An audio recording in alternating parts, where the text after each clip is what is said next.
Es un placer saludar a Juan Manuel Pardellas, periodista y autor del libro En este gran mar. ¿Qué tal? ¿Cómo estamos? Hola, buenos días, José Luis. Muchas gracias por tu tiempo y encantado de verte de nuevo. Sí, efectivamente, de vernos y bueno, de ver que hay que seguir con la dinámica, continuar con cosas que le gustan a uno y entiendo que Juanma Pardellas se lanza con esta novela, con este libro, a contarnos una historia que yo no sé cómo la podrías definir de manera sintetizada, Juanma, para empezar. Bueno, la historia en sí misma resumida son 53 jóvenes que embarcan en un yate, 5 de ellos se dan cuenta de que algo no va bien y lo abandonan con las burlas de los 48 restantes, que sí continúan la travesía, embarcan en una noche del 25 de diciembre de 2005 en la isla de Sal, en Cabo Verde, y no se sabe nunca más nada de ese yate. Era un yate, no era un cayuco ni una patera, sino un yate, propiedad de un español, que les había cobrado aproximadamente 1.000 euros a cada uno. Pero él no subió, él desapareció. Le dijo cómo manejar el timón a uno de los chicos y el yate evidentemente era una chatarra flotante. Terminó naufragando en el océano apenas nada más salir y 4 meses después un pescador de la isla de Barbados, al otro lado del Atlántico, 4.000 kilómetros de distancia, los encuentra un yate sin mástil, totalmente oxidado, con solo 11 cadáveres a bordo. Dentro de una montaña enorme de basura y junto con los 11 cadáveres se encuentra, en una investigación muy minuciosa, una nota que escribe uno de los náufragos antes de morir que identifica a todos los chicos como procedentes de Senegal. Y esa nota es la que nos sirve de hilo para poder contar toda la historia.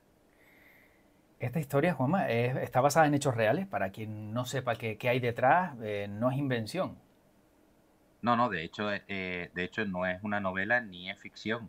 Es el relato periodístico tal cual se desarrolló primero en mi etapa de corresponsal del país, 11 años, y luego en las siguientes investigaciones en los sucesivos años, tanto en Senegal, en Cabo Verde, como en la isla de Barbados. ¿Cómo fue esa investigación? Lo digo porque, claro, cuando ves en primera persona y vas indagando y conociendo todos los detalles y cada cual es más escabroso, entiendo que resulta muy difícil, ¿no? También de gestionar, aunque como profesional, bueno, uno se acostumbra, ¿no? A ver diferentes cosas, pero cuando hablamos de seres humanos y casos como este, entiendo que siempre cuesta, ¿no? Sí, a ver, José Luis, para mí es muy importante esta pregunta. Eh, Yo no me considero un periodista al uso, en el sentido de que me implico y empatizo mucho con las personas que me cuentan sus historias. Soy, como verás en casi toda mi trayectoria periodística, me interesan mucho los nombres propios, las historias, el saber por qué y escuchar muchísimo, ¿no? Y es lo que hice en este trabajo. Entonces, claro, hubo momentos de máxima tensión y muchísima dureza. Al salir el primer reportaje publicado en El País, recibí una llamada de un senegalés que me dijo: mi hermano iba en ese barco. Gracias a él y a otros senegalés al otro lado del Atlántico, en Barbados, pudimos activar una red mundial de los senegaleses en todos lados, que fueron dándonos nombres de las personas que habían embarcado en ese yate. Y de hecho, ese listado inspiró la investigación policial en más de 100 países y una investigación judicial. Claro, o sea que gracias también a ese paso que diste, que alguien pudo leerlo, pues se pudo avanzar, ¿no? Que también cuando hay un trabajo periodístico detrás no solo se intenta contar la historia, sino avanzar, ¿no? Y ver por qué pasó todo. Y cuando decías que no eres un periodista al uso, ¿no? Y que te implicas y te involucras, desde tu punto de vista quizás nos hemos convertido en, no sé, en marionetas de la información que ya nos hemos acostumbrado a hablar de 100 víctimas, 200, 1000 y parece que no pasa absolutamente nada cuando una sola debería preocuparnos. Sí, es interesante esto que comentas porque vivimos en un mundo de datos, números, estadísticas, frío, sin tener en cuenta que de lo que estamos hablando no son cerdos, pollos ni economía, sino personas, ¿no? Hmm. Eh, y, y, eh, a medida que los estamos insensibilizando cuando los convertimos en un objeto y no nos interesamos por sus nombres, apellidos, sus historias, sus derechos. Entonces, sí, tienes toda la razón. Y yo comento, perdona un inciso, Mm, yo comento que no soy un periodista al uso y no lo comento, si me lo permites, con orgullo, o no lo ya. comento como un valor, ¿no? Mm, Probablemente es un demérito no saber aislarme de la historia que me están contando las personas, las víctimas, ¿no? Entonces, porque a lo mejor lo profesional sería aislarte y que no te afecte, ¿no? Yo no soy así, no he podido aprender esa técnica. yo de todas formas discrepo ahí y no creo que sea un demérito, sino todo lo contrario, porque cuando se le aporta sensibilidad y cercanía a una historia que se cuenta, cuando se lee al otro lado se ve de manera diferente. Y creo que eso también es fundamental. El que no se pierda la humanidad, por muy periodista que se sea, que con esto no quiero decir que los periodistas no sean humanos, pero sin duda cuando al final lo interiorizas y se te cae una lágrima cuando lo escribes, pues oye, todos somos humanos y creo que eso también es fundamental. ¿Y por qué Juan Manuel Pardellas se centra en esta historia? Entiendo que por la vinculación periodística, como dices, de haber seguido el relato, pero con la gran cantidad de historias que vemos de migrantes que, sobre todo en este caso, se dirigen a Canarias, ¿por qué es tan concreto? A ver, esta me impactó en un momento determinado, como tú bien dices, cualquiera te podía impactar, porque todos los relatos que cuentan los hombres, mujeres y hasta los niños que vienen acá son para un relato. De hecho, yo tengo un libro anterior que se llama Héroes de Ébano, donde muchas personas cuentan sus historias y son igual de interesantes, ¿no? Esta porque supuso un salto, pongámonos en el contexto, 2005-2006, fue la gran migración de los senegaleses hacia Canarias, y fue de las primeras veces que se supo que había llegado una embarcación al otro lado con cadáveres, ¿no? El flash informativo lo dio Nicolás Castellano, y desde el primer momento yo dije, aquí hay una historia, estos chicos venían a Canarias, ¿no? Y se convirtió efectivamente en una obsesión durante buena parte de mi vida, casi 15, 18 años, hasta dar con todas las claves y poder publicar este trabajo.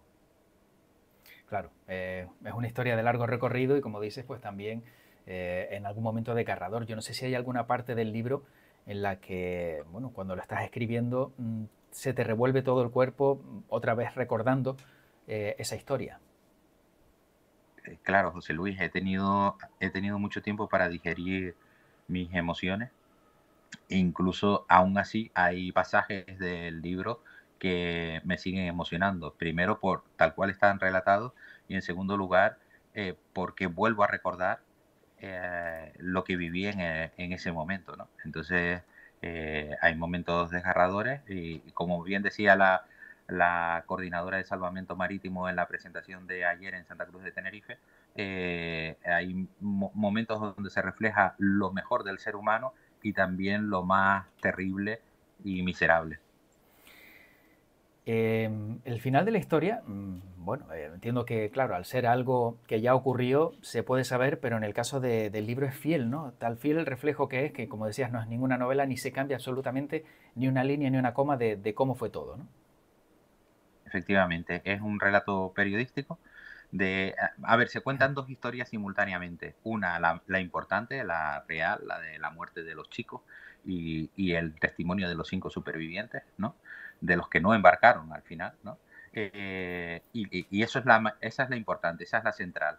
Y luego se cuenta cómo un periodista, entonces muchísimo más joven e iluso, es capaz de gestionar una noticia que tiene un impacto mundial. Esta noticia dio la vuelta al mundo hasta el punto de que, te pongo un detalle, un compositor de música contemporánea la lee en Nueva Zelanda a través del Times y compone una obra dedicada a estos chicos. Es decir, la noticia dio la vuelta al mundo. Y entonces es como un periodista chiquitito de un sitio alejado de mitad del Atlántico gestiona una noticia de esas características y va descubriendo paso a paso pues los familiares de las víctimas en el sur de Senegal, en la Casamance, el lugar donde embarcaron en Palmeira, en la isla de Sal, en Cabo Verde, la investigación judicial en la isla de Barbados, cómo la policía lo torea de un lado a otro, es decir, está explicado Mm, tal cual yo lo viví. claro. Es un relato muy personal. Y después de que el libro se haya presentado, Juanma, y que bueno, haya vuelto otra vez, ¿no?, a abrir, digamos, este caso, entre comillas, ¿no?, aunque ya es un caso cerrado, ¿te han contactado familiares, amigos, las personas involucradas en la historia nuevamente para darte las gracias o incluso para decir, oye, pues mira, otra vez, gracias a ti, esta historia no se va a olvidar y sería fundamental, ¿no?, que no se olvidara? La publicación del libro forma parte de la promesa hecha cara a cara a los familiares con los que hablé, uno a uno, que lo único que me pidieron fue: Juanma, por favor, que esta historia se conozca lo más posible y que se haga justicia. Y esa fue la intención. Uno de los familiares, el que me llamó por teléfono hace 18 años, efectivamente fue a la presentación de Madrid y así lo expresó, que con la publicación de este libro se culmina el círculo, se cierra el círculo de aquella promesa dada a todos los familiares. Y ahora queda que el mercado responda, que las personas compren el libro y hagan suya la historia y la difundan lo más posible. Uh -huh. Un libro que, si no me equivoco, tiene detrás el respaldo de La Gaveta, ¿no? La Gaveta Ediciones, que también pues hemos visto cómo en Canarias está empujando, ¿no?, a todos esos autores y escritores que también, pues oye, es necesario también dar a conocer todas esas historias que parten de aquí, nacen de aquí y que sin duda pues también tienen una buena cobertura. Sí, después de mi etapa en la Dirección General de Comunicación, como tú bien sabes, yo estaba decidido a autoeditarlo. Y la versión final llegó a manos de Antonio Salazar, que es el editor de Gaveta Ediciones. Y dijo: tú no vas a editar esto, esto lo voy a editar yo. Y además lo lanzamos a toda España. Y así fue. O sea, hay varios miles de ejemplares distribuidos en toda España. Ha habido una repercusión mediática en todo el país muy interesante, y yo creo que, bueno, es una historia que al menos aporta, espero, otra forma de ver el fenómeno migratorio y de entender las razones por las que estas personas vienen. Claro, porque está bien esa reflexión que acabas de hacer, porque siempre es que están llegando migrantes, es que nos quitan el trabajo, es que no tenemos sitio para ellos. Pero esas personas no se van porque quieren, esas personas no se van porque quieren venir a Canarias a disfrutar del sol, a tirarse en la playa ni nada parecido, ¿no? Tenemos quizá a lo mejor una visión muy acotada o digamos perversa de lo que puede suponer el que se mueve de un continente a otro, el que se mueve de África a Europa pasando por Canarias y que se juega la vida en ello, ¿no? Y supongo que en el libro también, pues, explicas o entiendo que haces una breve mención a lo que supone, pues, todo lo que dejas atrás, ¿no? Cuando tus ahorros te los dejas en una embarcación que no sabes si va a funcionar o no, y encima, pues, te puedes dejar la vida en ella. Claro, gracias a la generosidad de Francisco Suárez Álamo, Canarias 7 me pidió un artículo de opinión esta semana, ¿no? Sí, el lunes. Y empezaba con la siguiente reflexión, José Luis. Eh, hay billetes de Vinter, Dakar, Gran Canaria, a 300 euros. El pasaje medio en un cayuco cuesta unos 1000 euros, ¿no? ¿Por qué, preguntémonos por qué una persona prefiere, en vez de ir sentada con el maravilloso servicio de Vinter, arriesgarse en alta mar, pasar hambre y probablemente morir? ¿Por qué? Entonces, si logramos encontrar la respuesta a esa pregunta, entenderemos muchísimas razones por las que estas personas vienen aquí, ¿no? Y, y es que no pueden desarrollar su proyecto de vida. No creo que, no creo que mucha gente en el mundo quiera moverse de manera gratuita, ¿no? Si tú y yo podemos encontrar un trabajo en condiciones dignas y poder mantener a nuestra familia, mm, que queramos viajar, ya es una cuestión de aventura o de otras perspectivas profesionales, ¿no? Eso no es lo que ocurre, eso no es lo que está ocurriendo. Si nosotros vamos a la Embajada de España y nos dicen que igual nos dan el visado dentro de año y medio o 3 años, deberíamos reflexionar quién está empujando a estas personas a subirse a una barca. Claro. Esa es la reflexión que yo hago, ¿no? Y la segunda es que este caso ocurrió hace 18 años, ¿no? Si lo lees, es súper actual, es decir, no ha cambiado casi nada. Y eso también debería hacernos reflexionar a nosotros aquí en el destino y al origen, ¿no? Debería hacernos reflexionar cómo en 20 años no hemos sido capaces de cambiar mínimamente nada.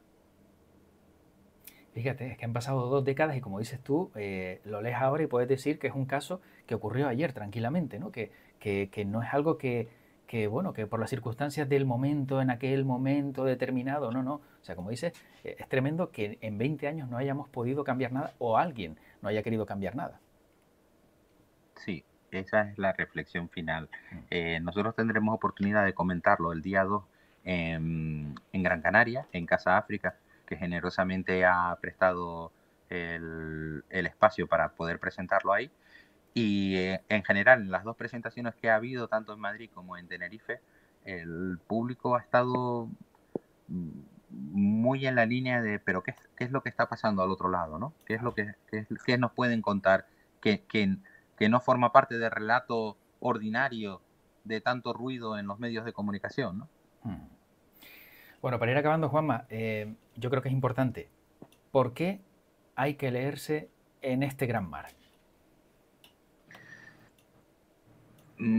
A ver, al margen de que te guste o no la lectura, en general, ¿no? Lo que me han dicho a mí, yo lo recomendaría primero para entender qué está pasando al otro lado, o sea, si para entender cómo funciona el mundo o una parte mayoritaria del mundo, qué es lo que está ocurriendo, para ponernos en la piel de las personas que se suben a una barca y sobre todo para hacer justicia con un caso excepcionalmente criminal en el que mueren casi 50 personas en manos de un español que sabía perfectamente que esas personas iban a morir. Sobre ese español, Juanma, no te he preguntado. ¿Qué fue de él? Ni, ni debería.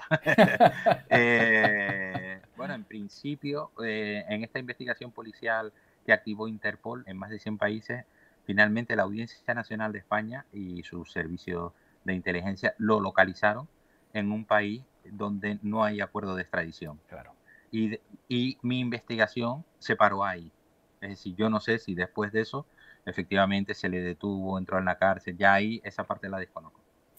De todas formas, yo soy de las personas que piensa en el equilibrio y si contaste la historia en su momento, le llegó y vio el resultado final y ahora con el libro también vuelves otra vez, digamos, a abrir la herida, una persona que causa la muerte a otras tantas, aunque crea que duerma tranquila, no sé hasta qué punto realmente puede conciliar el sueño o si realmente eso en un futuro pues te viene por otro lado, porque la verdad es que no veo cómo el ser humano puede hacer cosas como esas. No lo entiendo. Y a mí el consuelo que me queda es haber cumplido la promesa con las familias y tanto ellas como los chicos al menos puedan descansar en paz. Sin duda.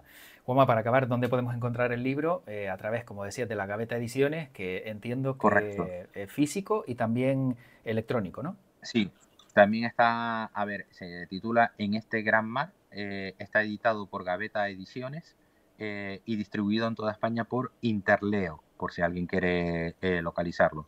Está en todas las librerías y si no, la librería lo puede pedir y se lo envían. Y también está en los dispositivos digitales habituales, Amazon, Agapea, El Corte Inglés, etcétera. ¿Y tú eres más de leer en físico o en digital? Ya aprovecho. Yo soy de leer en físico, yo soy analógico total. Bueno, He tenido que adaptarme a las tendencias, pero soy analógico total, sí. a ver, Juanma, que yo soy digital 100% porque ves cómo tengo todo este chiringuito, pero tengo que leer en papel. Yo a mí no me pongo un libro electrónico porque parece que me leo el mismo libro siempre. Con lo cual ahí, sí. Hay una ventaja del libro impreso frente al libro electrónico y es que las fotografías no están en la versión Ah, electrónica. claro. Y creo que complementan muchísimo la historia. Yo recomiendo que a las personas que quisieran interesarse por el caso, que vayan al libro físico. Pues sin duda, porque si encima tenemos ese reconocimiento gráfico, ¿no? de lo que ocurrió, está claro que el libro en papel va a ser mucho mejor. Juan Manuel Pardell es autor de este libro En este gran mar, periodista y persona inquieta, como está claro que hemos visto que hace nada te veíamos en un lado y ahora te vemos en otro. Yo no sé si estás preparando algo más ya de cara al futuro después de este libro. Hay dos proyectos más. Hay uno prácticamente a punto de empezar el trabajo de edición, que es también otra historia durísima, que son los últimos días de una enferma de cáncer y me eligió para escribir su relato y estamos casi terminándolo. Y luego habrá seguramente algún producto literario más africano. Sí. Bien, pues sabes que quedas invitado para contarlo en este programa si te parece y si lo consideras. Y yo encantado de poder charlar un ratito contigo, que siempre es un placer. Muchas gracias por todo y te deseo mucha suerte. Y has sido muy generoso por el tiempo dedicado a este trabajo. Encantadísimo. Juanma, un fuerte abrazo y cuídate mucho. Gracias. Hasta la otra. Hasta